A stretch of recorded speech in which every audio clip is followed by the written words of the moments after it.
Welcome to Redbeard and the Den of Tools. Howdy ho, guys and gals, it's Red, your friendly neighborhood tool bear. And today we're going to talk about a store that is near and dear to the bear's heart, and that is RadioShack. Yeah, the Shack's been around for years. I can remember going in as a young cub and even doing my own time there as an assistant manager. In fact, at the store behind me. But before we get into the history of the Shack, let's have a quick word from our sponsor today. And today's sponsor is my 1981 Cadillac Eldorado Barrettes. Yeah, guys and gals, it's for sale and you can own the authentic DaBEAR Cadillac Barrettes today. By purchasing this Cadillac, you will enable the bear to make other bad decisions, such as this Harley Davidson. Go to autotrader.com, link below, and now back to our regularly scheduled program. Founded in 1921 by Theodore and Milton Deutschman, two brothers who thought that amateur radio was the wave of the future. They opened one store in Boston, Mass., but their main emphasis was on M-commerce, aka mail order. They named the company RadioShack, the same name that was used on ocean-going vessels for their radio rooms. Now, this name came from the early days of radio. Space on ships has always been a commodity. And with the advent of radio, suddenly all these ships needed to add an extra room to make space for all the equipment. So they did what was easiest, and that was they built a wooden shack right there on the deck. A radio shack, if you will. And the name has stuck. In fact, hams today still call their room with their radios in it their shack or Radio Shack. In 1939, RadioShack issued its first catalog when it launched its high-fidelity line of products. Oh yeah. During most of World War II, RadioShack, along with many other companies, did not produce catalogs due to paper shortages. But in '45, they were back stronger than ever. Now, a lot of these pictures and images come from a website called www.radioshackcatalogs.com. I suggest you go and check them out if you want to have a real stroll through the history of RadioShack and all the thousands of items that they sold. In fact, during these growth years, RadioShack sold some interesting brands. One of the most surprising ones the bear found was Macintosh. Now, if you've never heard of this brand, I won't fault you, but anyone who's ever considered themselves a bit of an audiophile certainly has, as they are considered one of the top brands when it comes to high-end audio equipment, with prices to match. That's a bit out of the bear's budget, if you know what I mean. In 1954, RadioShack launched the Realist brand, but due to trademark issues, they had to change it to Realistic, one of the brands that they are most noted for. They sold everything from record players to cassette decks and even synthesizers under this brand. But those products were second string to their biggest sellers. That was CB radios, including their Navajo base station, shortwave radios, ham radios, and scanners. In the late 50s, RadioShack had sort of lost their way. They stopped focusing on their core business in an effort to appeal to a wider audience. But all they really managed to do was dilute their brand. They started selling miscellaneous items ranging from electric skillets to shavers and even gag gifts. In 1960, they launched one of the most famous promotions ever, and that was the Battery of the Month card. You could go in each month, get it stamped, and get a free battery. In 1961, they launched their line of police radio receivers, and now the public could sit at home and listen in to all the trials and tribulations of our men and women in blue. And in 1962, responding to pressure from other electric kit companies such as Heathkit, RadioShack dives in whole hog to the kit electronics market, appealing to home hobbyists and such, allowing them to build kit versions of their favorite electronics. That said, 62 wasn't a great year for RadioShack. The damage had been done and the shack was bleeding money. They had annual sales in excess of $14 million, and yet they were spending money faster than they could earn it. Enter Charles Tandy of Tandy Leather fame. Okay, wrong leather. There we go, that's the leather. And he'd taken his family's leather company and turned it into a hobby leather company, selling tools and equipment and kits, much kind of like the way Heathkit did for electronics, for guys who wanted to go into the leather working hobby. Anyway, old Chuckles there saw the potential in the RadioShack brand and business model, and he bought the company for a cool $300,000. Tandy brought about some radical changes. He ended the mail order business and their instant line of credit. He cut the number of products they carried from 40,000, yeah, 40,000 products, to only 2.5 thousand. In his words, he was going after the 20% of products that accounted for 80% of sales, aka the 80-20 rule. At some point, maybe I'll do a video on that. But the idea is you can get 80% of the value from 20% of the cost or effort or whatever. It's kind of like buying a Nissan 300ZX versus a Porsche 911. You can get 80% or better of the performance for 20% of the price. And anyway, Tandy's most dramatic move was he started closing down RadioShack's large retail stores.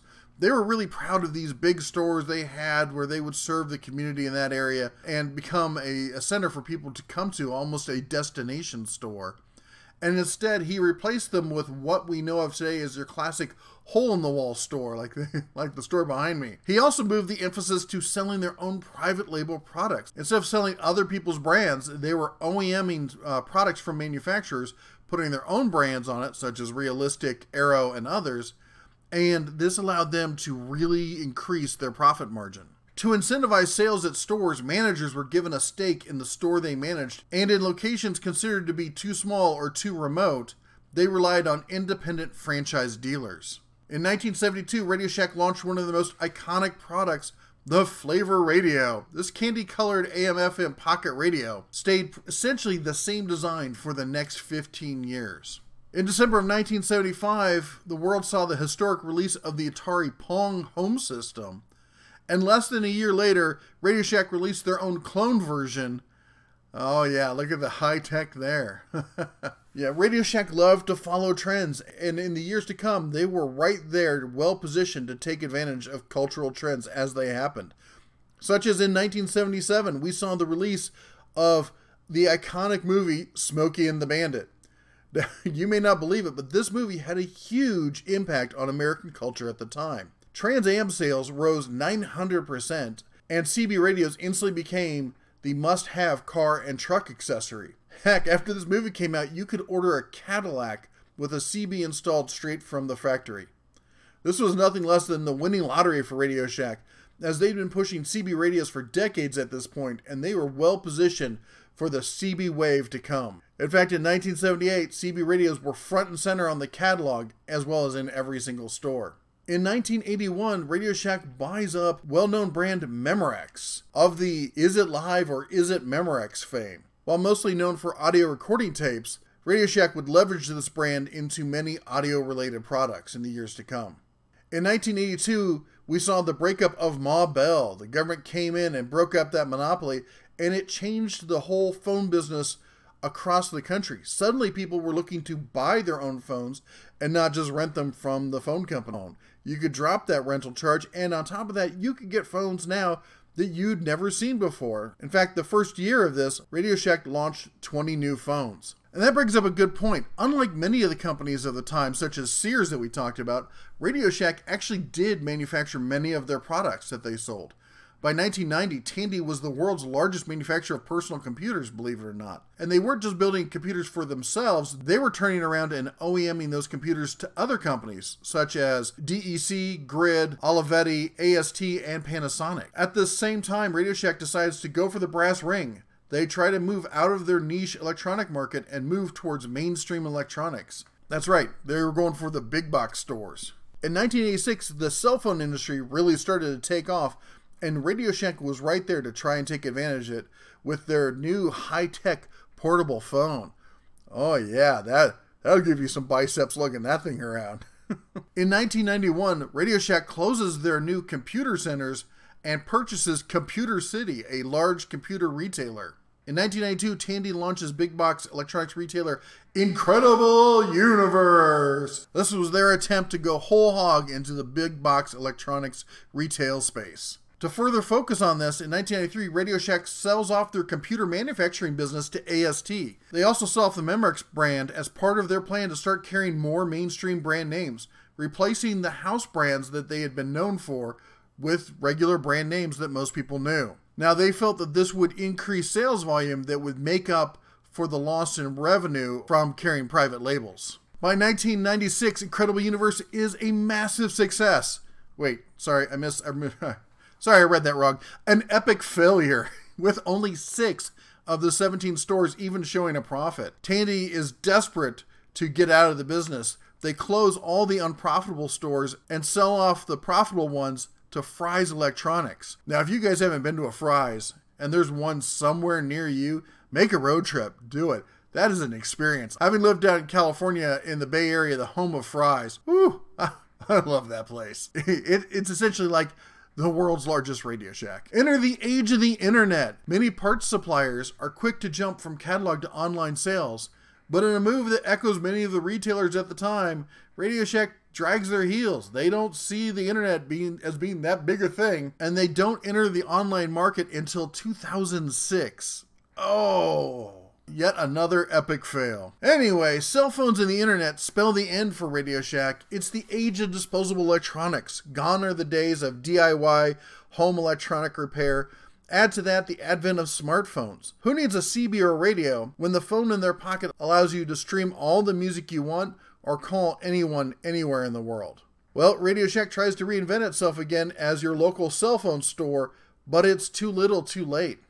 From 2006 to 2015, Radio Shack stumbles through one financial fiasco after another, forcing managers and other employees to work excessive hours with no overtime pay, resulting in, of course, a class action lawsuit.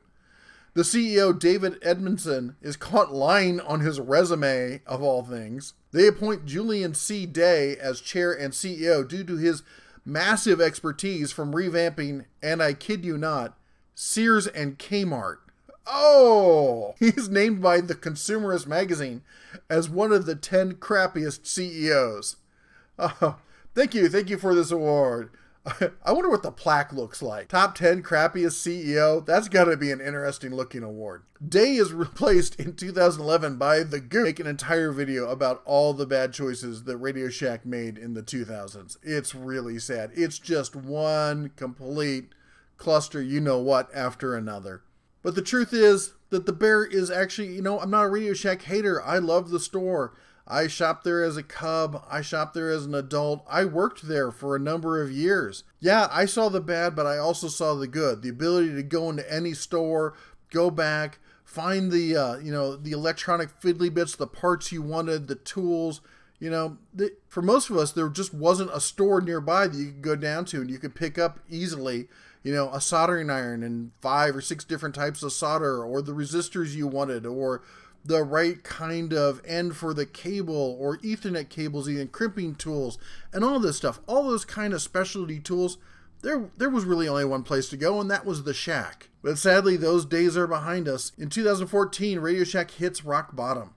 The next 4 years, they will close most of their stores, default on loans, go bankrupt twice. At its peak, Radio Shack had over 7,000 stores. I can remember a district manager comparing the chain to McDonald's just for the sheer amount of locations that they had. Today, Radio Shack is currently listed as having all of 425 stores, all of them independently owned franchise stores. Now, there may be some hope on the future. Recently, Hobbytown partnered with Radio Shack to open 100 Radio Shack Express stores. Who knows, the future of the Shack may be in, radio-controlled electronic hobby kind of stuff. Honestly, I always wondered why the old Best Buy didn't scoop up the brand and open them up and change them to Best Buy Express stores. That seemed like an obvious fit for DaBEAR, but, they don't pay me to make those decisions. The sad news is, for those of you who don't have a Fry's or similar store in your area, with the demise of the Shack, the ability to go out and pick up electronic parts and soldering iron stuff is really diminished. Yeah, you can find some stuff at Lowe's and your big box hardware stores, but they don't really have the kind of specialty things that you'd find at the Shack. You're reduced to ordering stuff online, and sure, from Amazon you can get it in a day or two, but often something will break. The Cubs will bring it, Daddy fix, and I'll look at it and be like, oh, I just need to run down to the Shack and get this part, and be like, that's not going to happen. Now, I'm lucky that there is a Fry's in Las Vegas, but it's on the south side of town, and it's a bit of a drive. It's not nearly as convenient as running down to the local strip mall, walking in, rifling through the drawers, and getting the pieces that you need. But, times change, things move along, and it looks like the Shack has had to move along with them. Anyway, I hope you appreciated this history of RadioShack. I know, you guys are all looking for all the hardcore tool stuff, and Snap-on and Porter cable and all that, and they're coming, but, you know, this was a story that I wanted to tell. It's a company that's close to my heart, and I just wanted to talk about it a bit and share it with you. But anyway, that's it for today. So y'all take care, and remember, as always, come on, say it with me, shine on. Thanks for watching the video. If you'd like to help support the channel, the easiest way is our 1, 2, 3 method. First, chomp that like button, give us a thumbs up, spread the word with a share, and subscribe and ring the bell. Remember, if you don't ring the bell, YouTube doesn't really believe that you want to watch the videos. But maybe you'd like to take it a step further. Maybe you want to go over to Patreon and consider subscribing to the channel for only $1 a month. You can become a Black Bear member and help support the Den of Tools. Also, YouTube now allows us to sell merch directly on each video. Yeah, if you scroll down below the video, right where you see the description, right below that, you should start seeing a little pop-up window that shows you some of the Den of Tools merch. Or pick up a copy of the Home Distiller's Workbook, your guide to making moonshine, whiskey, vodka, rum, and so much more. And we still have the DaBEAR shirts available. Links to those items, as always, are in the description below.